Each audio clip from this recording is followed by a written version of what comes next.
Hello and welcome to Stretford Paddock. My name is Joe, that is Finn, and this is Paddock Live. No Jay tonight, but we've got Finn stepping in once again. Got the next best thing. You did so well last time, we needed to bring you back. I appreciate that. And there's plenty of stories to get into. We're looking at some transfer stories. Simon Stone from the BBC has been speaking about United's possible transfer targets in January, or more generally, how much United are going to be active in the window, which even in his own article, he doesn't seem entirely sure. So we'll be getting into the full details there. Yeah. We'll be looking at getting your expertise on Gabriel, who got a goal in the win in the FA Youth Cup game yesterday, I believe. Yep. Also, an absolutely bizarre article in the Mirror about Ayden Heaven, which we need to go through, and a little bit of look at one of the craziest transfer rumours I've seen in quite some time as well. So we'll get into all that. But first of all, how are you? Yeah, I'm very well. I'm excited to see what the producers have got in store for us today, pun-wise. People seem pretty keen. So every show, each story has a pun made by the producers, and we sort of rank it. So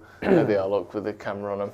Keen to switch that camera very early on today. That was good. I like that. Like it was almost like it was sort of. They were so ready for it. They were so ready. Yeah. Let's show the sort of inner workings of their little sanctum that they've got going. I don't show it every time. We're not putting it on anymore now. Okay. No, you will. I'm sure you will. You can't help yourselves. Let's get into our first story of the day then. What have we got? AFCON consider our transfer plans more rocked. What's that? Consider I get. Morocco. As in Morocco. As in Morocco. Yeah, the host as in city. Morocco is in the city, but good start. Yes. So that only applies to one of them. Yeah, that's true. Yeah, only one of the three is from from Morocco. Oh, shrug, just a shrug. Do you know what? It's not the worst start in the world, but as Ross Murphy says, too much. It's just too much, that one. I think. Yeah, you tried a little bit too hard there. We had two that we combined. It was consider something, and then I think you should have Morocco-based one, so we just used them together. I think consider was strong, and then you overdid it. Yeah, rough start, lad, says Charlie Curran. Finn's not loving it either, are you? Let's get into the story, and hopefully we can sort of come out of this in a positive light. AFCON could shape Manchester United's transfer window. This is from the BBC, Simon Stone in particular. He says, Man United are still to confirm whether Brian Mbeumo, Amad Diallo and Nusayr Mazraoui will be available for Monday's Premier League game against Bournemouth. The time is soon coming when all three will be missing, and in reality will not play their last matches until into the first week. What's this? What am I even reading here? This isn't his words, is it? Am I reading this wrong? The time is soon coming when all three will be missing, and in reality will not play their last matches until into the first week of January. It's just not great. Will not play their last matches, or will play. What? Maybe I'm just being an idiot. I think you might. And in reality, will not play their last matches until into the first week of January, and probably after that. I don't care whether that grammatically makes sense. That is a bad sentence. That was nothing to do with us. That is what. That was Simon Stone. That's a bad sentence. And in reality, will not play their last matches until into the first week of January and probably after that. Which editors signed that? I get it. Simon Stone is an excellent journalist and a very experienced one. That is not one of his best sentences, just from a readability point of view. It's slightly convoluted, isn't it? Although, like I said, technically does make sense. Even if Cameroon, Ivory Coast and host Morocco were knocked out in the last 16 and the trio did play against Bournemouth, they would miss 5 Premier League games. Bloody hell. Right, Simon, that's on me. I'll be honest, Simon, I'll take responsibility for that one. You've rocked me with the previous sentence, but that was my fault. Let me do that again. If they were knocked out of the last 16 and the trio did play against Bournemouth, they would miss 5 Premier League games. Club sources are predicting a quiet window, so there's one point, okay, which may be the case, but it will be shaped by what happens at AFCON. The last 2 weeks before the deadline shuts could turn out to be quite busy. So he's sort of covering all bases a little bit there, his old Simon, isn't he? I think he's saying a bit of everything and a bit of nothing at the same time. Yes. And to be fair, I think no one really knows what's going to happen. It's all a little bit secretive and a little bit mysterious at the moment. It is all a little bit secretive. I mean, we have got some stories coming up in a bit about who we could potentially bring in. What would you do?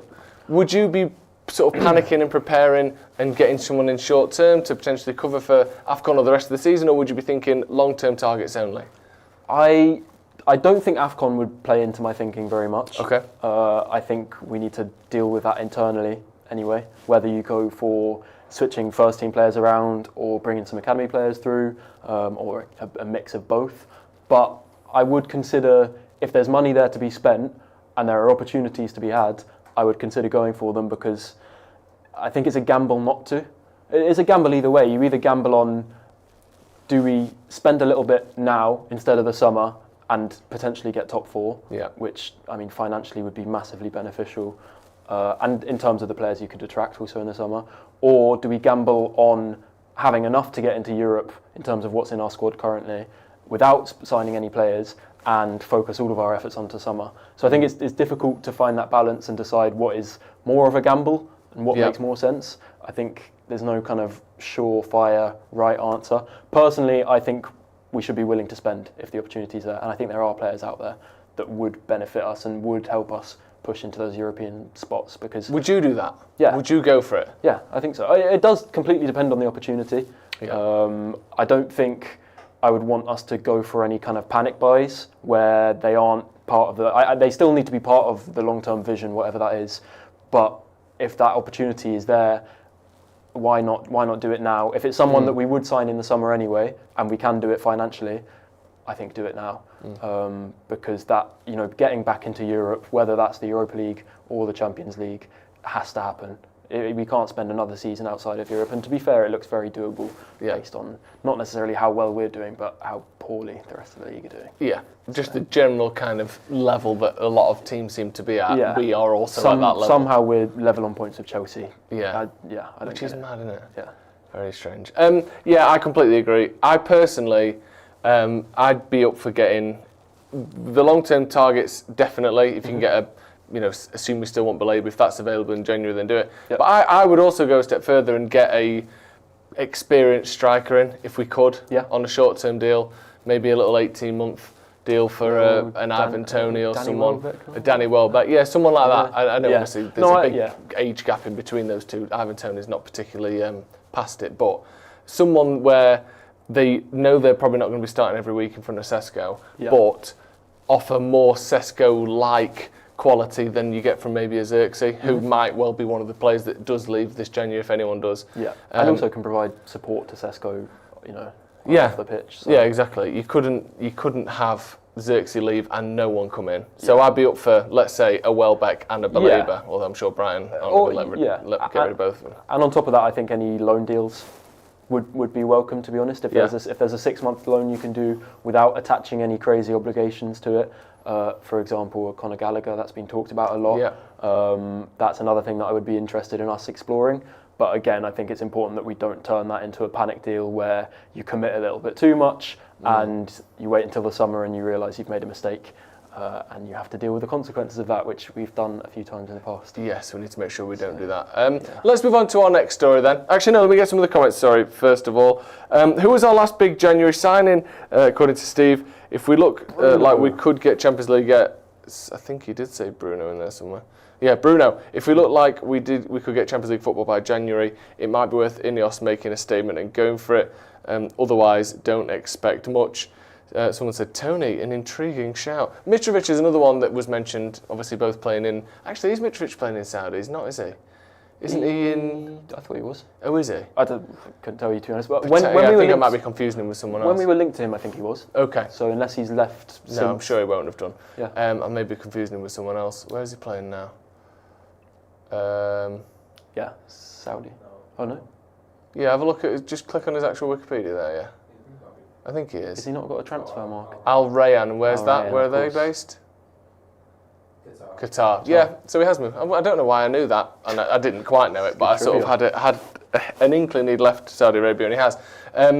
Someone like that, where you think, I guess we're not going to be able to pay them the money that they're on, but they're a Premier League proven player, certainly Premier League experienced player, and if I wouldn't mind him as a backup to Sesko. Yeah, personally. I wouldn't hate it, and I do think we need to consider bringing someone in to give Sesko, just take the pressure off a little bit. Yeah. I do think Sesko is an upgrade on previous players that we've had in this position, and I'm a big supporter of his signing in general and him as a player. But I think it's clear that United, we need options. Zirkzee isn't an out-and-out striker. He's not really an alternative or a kind of comparable profile to Sesko. No. So yeah, wouldn't hate one of those deals for a more experienced player, especially if they've got some of that Premier League experience. Fantastic. Let's move on to our next story then. What we got? JJ gave the L. Now that is more like it. For me, that's very good. I don't mind it. It's modern. It's young. I don't like what was going on back there after that. I didn't like the little dance that was going on there. I think it's spunky, as the kids say in the 50s. Do they say that? I don't think they say anymore. They did about 75 years ago. I think it's good. What do you think? I'm a fan. Yeah. I'm a fan. Yeah. Better than the first one. Someone said, better in the comments. That was solid. Yeah. Much better. I like the youth appeal. Trapster said, hit with the kids. Exactly. Yeah, exactly. Yeah, exactly. This is the problem. Charlie Curran sums it up. Decent gear, spoiled slightly by the boys' actions on camera. And yeah, exactly. He summed you up there, guys, unfortunately. Nice. Chef's kiss, 8 out of 10, says Chris. Another 8 out of 10. Way better, says Ascot36. Quick fire question. What does JJ stand for? Joseph Jr. He's done me. Let's read this. Manchester United wonder kid Joseph Jr. Gabriel. Is that correct? Yeah. Sweet. It would have been bad if I didn't know the answer to that. So it would, but some people, that's just their name and you don't ever know the real name. Yeah. Like J.R.R. Tolkien. I couldn't tell you what all those J's and R's stand for. I'm sure someone could. He makes history at Old Trafford. JJ Gabriel became the youngest player to represent Man United in the FA Youth Cup on Tuesday. The forward started against Peterborough and scored the match winner in a 1-0 victory at Old Trafford. Gabriel started aged 15 years, 2 months and 3 days, which meant he broke the record previously held by Academy graduate Amari Forson, 15 years and 4 months. Gabriel recently trained with the first team. It's unusual for a player so young to be given the opportunity to train with the first team, but Gabriel is one of the most highly rated talents to come through the academy. Now, I will preface this by saying there's going to be, I believe, a full academy review with yourself and Jay later this week, but we can't ignore what happened last night. Talk to me about that game, his goal, and him and just quite how special he is. Yeah, I think the goal was underpinned by a sense of inevitability, to be honest. I think there was clearly a bit of buzz around the stadium beforehand. Everyone was looking for his name when the team sheets were handed out. And I think at the moment he is the real kind of shining star in the under-18s. What he's doing at his age, I certainly haven't seen at United. It's happened in a few rare cases at a few clubs, but there's a very select few names who have achieved what he's doing at this age. So it's really quite impressive. And yeah, I mean, his moment of brilliance was the difference in this game. It wasn't the highest quality game that I've seen from the under-18s this season. Our good friend Harry behind the camera was also with me at Old Trafford for it. But yeah, it was. Have you seen the finish? I haven't actually seen it, which is rare because I normally do see it. If we could maybe get it up at some point, that would be good. Laid off to him on the edge of the box. First time finish, opened his body up, slotted it right into the bottom right corner. Near post, far post? Far post. Well, he was quite central, so it was kind of a cross goal, bottom right corner.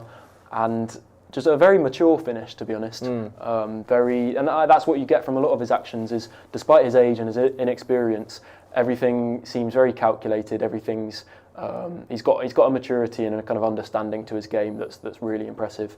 So yeah, it's hard not to sound like you're going overboard for a player of his kind of talent. But the club are clearly aware. They're willing to pull out all the stops to make sure that he stays at the club. So yeah, it's got the goal up here. Oh, that's a lovely finish. Opened it up, side of the foot. Yeah, brilliant. And the knee slide in front of the Stretford. The knee slide is great. Yeah. A couple of things I want to get into with him. Obviously, there's so much hype and so much excitement and so much of that. There is certain suggestions, someone mentioned in the comments, about some of the courting that United are doing to try and keep him. Yeah. Do you think there's a percentage of him being pushed as hard as he is in the press, training with the first team, the sort of mention of him potentially being in an FA Cup squad in January? Do you think there's a percentage of that is a play to try and keep him and maybe push him slightly past where he should be, or do you think he is at the level that he's at and he's a star at even 3 years ahead of where he should be? I think there's certainly a little bit of both. Okay. I think, to be fair, he is scoring hat-tricks at under-18 scoring level. almost every week, isn't he? Yeah, he scores, he scored 10 goals already this season in the under-18 Premier League North. He'll be probably one of the youngest players to have made an appearance in the league this season, and yet he's kind of already become United's talisman for Darren Fletcher's under-18 side. So I think it would be unfair to say that he hasn't deserved the position and the kind of the respect he's being shown for his talent. But at the same time, there's always going to be an aspect of which of pushing him maybe a little bit ahead of where he's at developmentally, to show him that pathway, to show him how highly valued he is by the club. Because in his case, he's not. Sometimes you get it where a player will be very ahead of their years physically. Yes. I think that's kind of a different reason why they'll make such an early breakthrough. I don't think that's the case in Gabriel's case. He's obviously technically as good as they come, but still got some developing to do physically to learn how to use his body and how to fend off contact and get the better of other players in duels and stuff like that. So yeah, it's a mix of both, but the club are pretty convinced about his overall potential and his ceiling, and they wouldn't be rolling out the red carpet in the way they are if they weren't convinced of that, and if they weren't convinced that losing him would be a major mistake. Yeah, that makes sense. There's always an element of that with any kind of relationship, isn't there? It's how much of it is you sort of doing what you need to do for the other person, and how much of it is a selfish act. So I don't think it's like, oh, no way United are doing that because they want him to stay. Of course they do. We all know, because of the way we got Cheeto and Ayden Heaven in particular, there is a bit of timing where things get a little bit sketchy, isn't there? Mm-hmm. Where players can leave essentially for free, and there's nothing the sort of parent club can do about it. Yeah, well, Laurie Whitwell released a really good article this morning about JJ Gabriel, and that detailed that in the summer, him and his family, his representatives, basically approached the club and said, look, we've decided that I think it's best JJ leaves, goes to another club for the sake of his development, and then some of the higher up decision makers at United, some of the senior figures stepped in and said, wait a minute, this is why we think you should stay. This is what we'll offer you. This is the pathway that we can guarantee. So I think you can, on one hand, it's easy to criticise the club for doing that kind of thing for such a young player, but if you don't do that kind of thing, the reality is there's such a competitive market, especially around his age.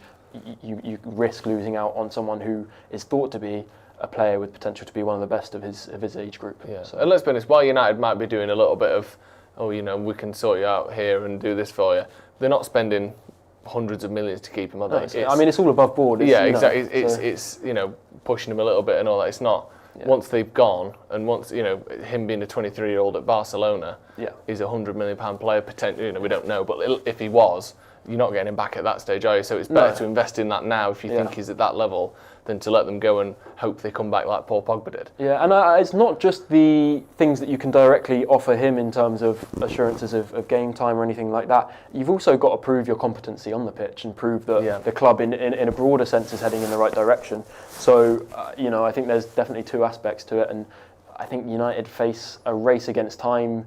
I'm not saying it's likely that he'll leave or anything like that, but they do need to show that we're at least trending in the direction that will have us competing with some of the clubs that would be interested in him, because realistically every club in Europe is going to be interested in him. Yeah. So great. Let's move on to this next story then, because this one is, like I said before, absolutely ridiculous. Cross doesn't believe in heaven is a good pun, to be fair. Who's the writer? It's good. It's Jeremy Cross in the Mirror. Right. Now there's a lot of, so he's listed on his Twitter as the chief, I believe, writer or football chief for the Daily Star. Now, I'm assuming the Daily Star and the Mirror are both owned by Reach PLC, for him to be writing for both, because that's what there you go, it's that one. Yeah, chief sports writer for the Daily Star, and this is an article in the Mirror that he has written. And I'm going to read some of the quotes from this, because I think it's honestly absolutely absurd. So here we go. This is his quote, by the way, that's why it's quoted. Ayden Heaven's naive comments, latest example of Man United's misplaced arrogance. Heaven above, what was he thinking? Because one comfortable win over the worst team in the Premier League doesn't make Manchester United world beaters. But this didn't stop Ayden Heaven from throwing down the gauntlet to the rest. Perhaps it was the exuberance of youth, or perhaps it was another example of how there is still that unjustified sense of entitlement and arrogance at a club where genuine success is expected but cannot be achieved. I don't think anyone can stop us when we play like this, said Heaven with a straight face. We've just got to do what we did in every game. Hopefully we can be there in Europe next season, which I think we will do. That's where United belong. Now that's just the start of it. So, there is more. Here we go. United don't belong in Europe, according to Jeremy Cross. They don't belong anywhere. Memo to Heaven, United are just like every other club in the sense they have no divine right to be in the Champions League or at the top of the Premier League, which most people bang on about Leeds United being a club which belongs in the top flight. But this didn't stop them from spending years in the Championship, did it? The privilege of competing at the highest level at home and abroad has to be earned, which is why Heaven and Co are spending their midweeks this season with nothing better to do than watching games in the Champions League and Europa TV instead of playing in them. It just reeks of someone who's had their childhood ruined by Manchester United. It really does. It really does. If we can click on the article, because there's another little bit in there as well that I thought, just like the way he's going after a 19-year-old who is literally just making a quote about, we're Man United, we should be in European football, and we've had a good win and we're happy the way that we played. What's this framed as? Like an opinion piece? It's an opinion piece, but what's the opinion? Ayden Heaven's a dick. But what's the journalistic value of this as well? Who's reading this? I have no idea. He's literally a kid. He's 19, so he's been an adult for 12 months. He's a young lad who's just making his first few appearances at United. So here you go, look. For the record, the last time United beat someone by scoring goals, they failed to win their next 3 games. Heaven is still a teenager, feeling this way as a professional footballer at one of the world's most high-profile clubs, if we keep going. He started just 4 league games for United. In other words, he's still got a long way to go, just like his team does, before being in a position of being able to make such bullish statements. He's got a lot to learn, and he might have to do it the hard way. What the fuck is all of that? Waffle. It's mad, isn't it? And I get, I don't expect every article to be pro-Man United, this whole thing of, United deserve to be in Europe. I kind of understand that. But to use a completely innocuous quote from Ayden Heaven, who's just talking positively after United have won a game quite comfortably this season, as a 19-year-old, is a bizarre and bollocks way to go after it, I think. The most you can accuse Heaven of is a tiny bit of overexcitement. But I think it's completely justified and understandable given the season that he's had, the fact that he's quite suddenly come into the fray now after not being that involved so far. I think his comments were completely harmless, and anyone with a bit of emotional intelligence or just general intelligence would be able to read his quotes for what they were, which is not intended to be bullish as they've been described. Do you remember you'll see clips on TikTok of those sort of dieting shows from the early 2000s, and the way the presenters talk are just so ludicrously offensive to the people. Look at this disgrace! All that sort of. It's like articles and TV stuff from the early 2000s had a lot of this to it, where it was just slagging people off for really no reason. You don't see stuff like this anymore. And it's proper jarring, outdated bollocks-style journalism. Where you think, like you said, what are we getting from that? You've absolutely gone out your way to destroy a 19-year-old for no reason. The target audience for the article obviously isn't Manchester United fans. Of course. It's rival fans. But even as a rival, if I'm a Liverpool fan reading this, I'm not going, he's right, I hate Ayden Heaven. Because he's not a player of particular prominence. If it was Bruno Fernandes, I can understand why someone might get a kick out of reading a hit piece, basically. But on a teenager who's played a handful of first-team games for Manchester United, it makes no sense whatsoever. I completely agree. It's a little bit bizarre. Akash K says, I thought John Cross was bad enough. You mean Piers Morgan writing about Ronaldo back in the day? It's funny that, isn't it? That is a very similar type thing, but again, the difference there is Man United were the biggest team in England, and we were much more of a target for this sort of thing because it was almost like this impenetrable, just sort of say what you want about us, it doesn't matter.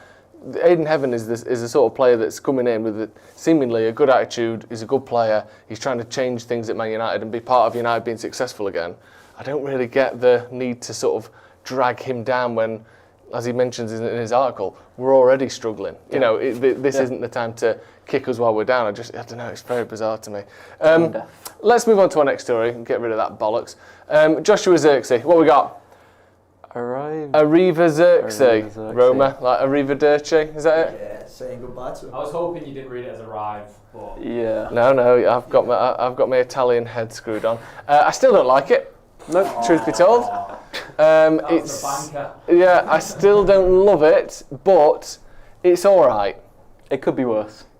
Yeah, perhaps. It's not. A full name Huggy said safe pun. I don't think it's that safe. I think it's pretty good. I think it's pretty thoughtful. But just. What do you think? I don't know if it lands. Yeah, Arriva Zirkzee. Doesn't read great. No, it doesn't look good on the page. Spoken, it's fine. Yeah, we're sort of in the middle here, aren't we? With the newspapers, all they had to do was look good on the page. They had to visually make sense. With us, to be fair, you've got a job where it has to look right and it has to sound good because we've got the video medium. So I'll give you a bit of extra credit for that. But yeah, I don't love it. Let's read the story though. It's from Sky Sports. It's a bit of, again, this is one of those mixed bag, he might go, he might not ones, but let's get into it. Man United forward wants to stay at Old Trafford amid interest from Roma. Joshua Zirkzee wants to stay at Manchester United to fight for his place in the squad amid interest from Roma. Sky Sports News reported the Serie A side would prefer to sign him initially on loan with a right to buy if certain conditions are met. We'll get back to that. United are aware of the interest but are not thought to be actively looking to sell Zirkzee when the transfer window opens, and he has recently made an impact in Ruben Amorim's team. Amorim is short of forward options given a recent injury to Benjamin Sesko, although Mateus Cunha has returned from a spell on the sidelines. The United forward has a contract at Old Trafford until the summer of 2029 with the option for another 12 months. Isn't the right to buy a sort of new build kind of policy from the Tories? Isn't it? Can we Google that? What the right to buy? That you normally see it either obligation to buy or option to buy. The right to buy scheme. Yeah, when you can buy your own council house. It was enacted in 1980. What's this? Some sort of Joshua Zirkzee right to buy scheme? Absolute nonsense, with the exception of Scotland. Interesting. What do you make of Zirkzee, and would you let him or encourage him to go to Roma if that option was on the table? Truth be told, I'm not Joshua Zirkzee's biggest fan as a Manchester United striker. Okay. I think if that's the position you want to push him into, it's not a great fit. He's not particularly strong at doing many of the things that we expect from a Manchester United striker. Holding the ball up, he's a large physical presence, and yet I think he still struggles in a kind of similar way that Højlund did to really make the most of those kind of situations. Not a very potent goal threat. Obviously, he got that goal against Crystal Palace, which was very well taken, lovely finish. But yeah, I'm kind of uninspired when he plays as a striker. As a number 10, I think he can be of value. Obviously, fairly good in tight spaces, and I think is a little bit more effective as one of the inside number 10s. But I still just think, if you can get some money for him, maybe get close to what we paid for him, then I don't think it would be too much of a loss, especially if we replace him with, like you said, maybe a senior kind of experienced striker option, or another young player. I completely agree. The physical size thing's a weird one to me. Yeah. Like you said, I agree with Højlund as well. He's 6'2", 3", but, that ballpark. So is Joshua Zirkzee, and yet they don't have half the physical acumen of a Drogba, who was a little bit shorter than them, for example. I almost wonder, it's that power that's lacking, really, isn't it? Yeah, and is it the timing? And you like, do you know people talk about fighting? Like, often one of the things, if two people have got no training whatsoever, usually the bigger person or the bigger animal would win the fight. Yeah. But if you've got a smaller person who's got great sort of martial arts training or whatever, then that person can overcome it and win the fight. Yeah. I almost feel like, do we need to get our strikers to do like rugby or wrestling or jiu-jitsu training or something, so they know how to like NFL tackling coaches, or so they know how to use their body? Because I feel like, yes, they're big, and this is back to the analogy of the fight, but they seem so untrained in how to use their body against defenders. Yeah, they get bested by players who are smaller and, in terms of appearance, less strong than them. But it's about how you use it, and I think, yes, for whatever reason, that training's not there. I don't know even if it would. I'm just literally I don't know if rugby training would help, but I do feel as though someone who knows where to put the weight, when to sort of sink into their kind of legs and thighs and push, and when to turn into a defender and how to push off and make a bit of space, like, surely that can be learned, like any kind of physical kind, because it is essentially a bit of combat going on there, isn't it, when you're jostling for position and space. I don't know, when we keep seeing these strikers that are big but aren't physical, And maybe I wonder the if that thing can be is, fixed. I mean, maybe it's a bit paradoxical because maybe if you grow up being a big physical striker, Yeah. you never have to learn because most of the time playing at youth level and stuff like that, you're playing against players who are predominantly smaller than you. Yeah. And so you don't get that kind of formative training. Whereas we see some of the strikers who are best at that kind of physical side of their game are players who haven't been physically dominant in their earlier developmental years and are kind of forced to learn the real intricacies of engaging in contact and using their bodies efficiently. Yeah. So I guess there's an aspect of that, and maybe once you get to a certain age, it's something that's difficult to really learn once you've picked up bad habits. It seems like it's difficult for them to. Can you think of many examples of a striker picking that up late in their career? Trying to think, not that spring to mind immediately. No. Yeah.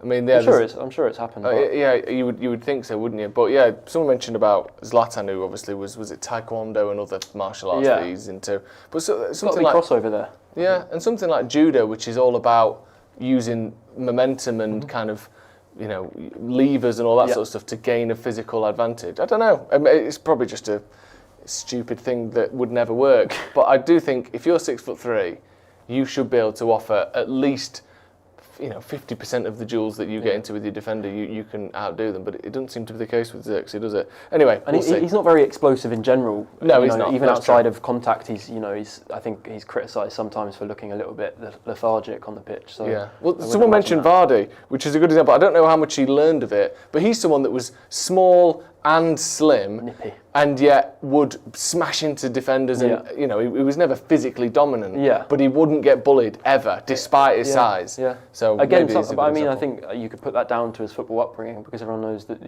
he didn't grow up playing at the top level of football through the academy system. So again, I think it might be something that you're kind of forced to learn in your earlier years, and that kind of sticks with you. Yeah. A little bit. We'll have to wait and see. People in the comments saying he plays like a slower, less skillful and less lethal Berbatov. See, the compliment does arrive, but you do have to sort of trudge through about 2 miles of shit before you get there, don't you? I'm going to say something nice to you, but it's going to come after 3 insults. We'll see. Someone said... so not Berbatov at all, really. That was the same person, actually. That was Steve both times. No centre of balance. Zirkzee makes doing nothing look exhausting. That's harsh. Our forwards need to start taking shots outside the box. I think we've done a lot of that, personally. Compare Zirkzee to Mateta. Mateta uses his size how we'd need it. Which, yeah, he does. Mateta's a lot more physical, isn't he? Let's move on to our next story. What we got? Look at this. Vamos a la playa, sign Ramos or retire. What's this? We started off liking it, and bit then of poetry. The more we looked at it, the more we hated it. And you stuck with it? Yeah. What does it mean? What is this? What's this in reference to? The song. What song? Vamos a la playa. Let's have it again, please. You don't know that song, by the way. I don't know if I do know it. Who's it by? Was it a good rendition? From someone else? Someone said that's good song usage. We got tunnel vision with it, so we started off with this and then just couldn't change. Are we going to get? So scroll up. I mean, there's not a lot in terms of lyrical dexterity there. Who sings it? Scroll up. This is by Ruggiera or Ruggiera. Is it like? And is it not that one? No, that's something Oh else. dear. Right, let's read this story because this is mad. This is from Jay's favourite Spanish outlet. Is this Fichajes? Fichajes. Jay's not here, which means the ban is temporarily lifted. This is insane, isn't it? And I love. Right, my favourite thing about this article, not just is it bollocks, which is funny in the first place. Look with how much conviction and confidence it is written with. Even when you have bollocks transfer rumours, they usually throw in words possible, monitoring, have asked to be kept up to date with the situation. This is absurd. This is balls to the wall stuff. Everything indicates Real Madrid legend will join United as Ineos go all out for defender. All out! Ratcliffe, he hasn't been at home in weeks. He's camping outside the guy's house. Let's read this. Man United are ready. Oh, so we're just ready to go all out. Great. We haven't actually gone all out yet. Ratcliffe's still packing his toothbrush. Man United are ready to go all out to sign Real Madrid legend Sergio Ramos after he left Mexican side Monterrey earlier this month. According to reports... Who's on this? What report is so spurious and bullshit that Fichajes won't even quote them? Football 365. Okay, so this is 365. Football 365 quoting... Wait, which way round is it? Is it It's originally for chat shit. for chat? Yeah. Quoted by football. Okay, all right. So the reports that are being referenced here are the Fichajes. According to reports, is for hers. Yes. Right. Okay. According to Fichajes, Spanish website Fichajes insists that Ineos will go all out for Ramos, who recently left Mexico. Yeah, we remember that from the first sentence. After they were eliminated in the Mexican Apertura semi-finals. The Old Trafford club has been working for weeks on an offer capable of enticing the veteran defender, who was keen on the possibility of joining a historic team that needs to bolster its defence. Man United, in quotes, will offer him a short-term contract with attractive terms, including a competitive salary and a key role in the decisive stretch of the Premier League season. Why is that last bit written like a fucking Indeed job posting? Yeah. Competitive salary, can you tell me what it is? No. We'll tell you once you've signed your contract. We're ready to go all out for him, Finn. It's 30. How old is he? 37? 38? 39. It's 39-year-old Sergio Ramos or nothing. I didn't know he still had legs. He hasn't. No? He hasn't got legs. We're still signing him. We're still signing him. So Jim's still on the phone. Is there a world where there's even a granule of truth in a sea of poo? How big is a sea of poo? It's endless. It's endless poo. To the naked eye, it's endless, but it turns out to be a lake the size of Lake Superior. That's a lot of poo. Lots. Is there even a grain of truth in that? I don't know. There might be a bit of sweet corn, like one bit of God. Sweet corn. Don't boo him! Absolutely insane. This is mad, isn't it? This is just obvious, clear nonsense. I wouldn't. Yeah. Why do you even think this article has been written, if you had to guess? Someone forgot to take their medication, perhaps? Yeah, that's probably it, isn't it? And also, he's literally been released from... What is it again? Monterey. Like, if you're not good, it's a type of cheese. Yeah. Yeah, it is. Yeah, I think they make their own cheese out there. Monterey Jack. Yeah. This is utter bollocks. But I love that articles like this have been written. This reminds me of the good old days. I would be upset if they didn't deliver it with the confidence that they did. Yes, you know everything indicates. I mean, everything indicates it. It does. No matter what I do in my life, it indicates that Ramos will be joining Man United. Yeah. Toes pops out. There's a little Ramos holding a scarf. If you just squint your eyes, you can make it out. The signs are everywhere. The signs are literally everywhere for those with eyes to see. This is 10 out of 10 bullshit. I'm afraid. Why do we need any more defenders? Is Amrin worried about the subs burning out? Good joke, but also we don't. We're trying to get rid of bit part players, and they decide it's a good idea to buy a 40-year-old antique. It isn't happening. This isn't true. This is a lie by Fichajes. It's kind of sad because I think if we were still in the Woodward era, there would be a little bit of weight to this. Oh, I believe it. Only post Ineos can we say that this is complete nonsense. Crap. And it is a bit of a reminder of the bad old days, I suppose. The great old days. Or the good old days. Yeah. Can anyone tell us how to pronounce Fichajes, by the way? Fichajes. Now, see, that sounded very good. You have to say it with an accent. Fichajes. I'm going to stick with... I'm going to go with Fichajes. I like that. I've been waiting for a long time to hear a way of it being pronounced that sounded feasible, and that did sound feasible. Fichajes. Right. What else we got? Final story of the night. Bloody hell, it's gone fast, hasn't it? It's a lot of effort went into this. A lot of effort went into this one. What happens when a lot of effort goes into it? Right. Well, I'll be the judge. I don't want you to sort of. Are you ready? Put extra pressure on anyone. Are you ready? So let's see this. Yeah. Oh my God. Oh, hello. Right. Okay. This is No Other Way to Hollywood, starring Brian Reynolds. Oh, lads. It's called. And McElhenney Yarrow. What's McElhenney Yarrow? It's Rob McElhenney. Yeah, no, I get that. Yeah, McElhenney Yarrow. No, not McElhenney Yarrow. Brian Reynolds, it works. Yeah. I hate it, but it works. Yeah, well, what's Yarrow's first name? Lenny. McElhenney Yarrow. It works. Okay, 2 for 2. Now, no, we're not done. We're not done yet. Those 2 specific name puns, there's a tick next to them in that they fundamentally do have some validity. What the fuck is This Is Nor the Way to Hollywood? Got to read the story. You've got to read the story. That's It's growing on me, awful. actually. None of this works. Was the effort to make it as bad as possible. Right. I mean, the graphic makes up. The graphic is good. This is AI, presumably? No. The Norway bit is. Only the Hollywood. Yeah, only the Hollywood. Yeah. No, this bit, God no, this isn't AI. Right. Man United are locked in talks over shock pre-season. No, why does everything have to be written like this? We played them 2 seasons ago. What would be a shock about playing them again? Just, you fucking write something normal. The article itself is great. Locked in talks over shock friendly is so good. Right, here we go. Courtesy of our friend Nathan Salt. It's Salt Boy, isn't it? Yeah. It's insane, isn't it? I love it. Man United are in talks over a potential glamour pre-season friendly against Wrexham this summer. Nathan Salt, of course, bridging the gap nicely between the 2 clubs.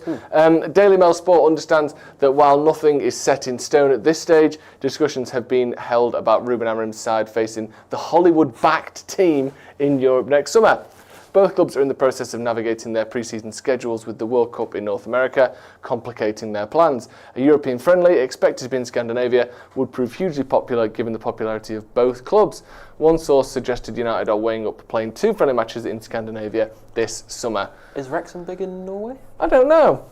They were surprisingly big in San Diego when we went there. There was certainly a lot of people wearing I guess that'd be Wrexham more kits. But I guess it does make sense with them being in California. But it did still surprise me that anyone had heard of them. That's true. Because I get that obviously they're film stars and stuff. Far-reaching. Very far-reaching. In Norway in particular, who knows? I mean, this makes sense, and we've literally played them before. It's not a big surprise, really, is No. it? But fun times. Fun Should times be a indeed. good game. Do you have any issue with the old Wrexham set-up ownership style? I don't know the ins and outs, to be honest, of exactly what's going on. I do think. I mean, the rules are a bit weird. You can basically spend as much as you want up to a certain level, right?